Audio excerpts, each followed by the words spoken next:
In this video, I'm going to show you how you can unlock apps on your Samsung Smart TV. So as you can see, if I go ahead and try and open YouTube, we will see that it is locked and we need a PIN to open it. You can do this for as many apps as you want. So here's how you do it. So what you need to do is go all the way to the left and then all the way to the bottom of your Smart TV, and then you should find settings. From here, go all the way to the right, and the setting that you're looking for is going to be all settings. So go ahead and click on all settings, and that will take you into this pop-up mode.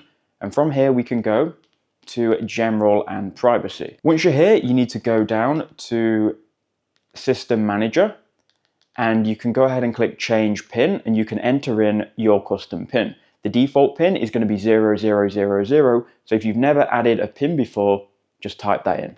I already have changed my PIN, so I'm just going to enter it here. Now, once you've entered in your PIN, and again, the default will be 0000, you can then go ahead and change it to a custom PIN of your liking, then click done. Now, once you've done that, we're still in general and privacy. We can just go back using the back arrow.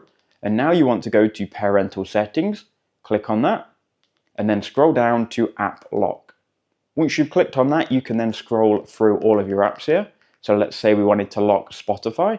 You could then scroll down here to lock.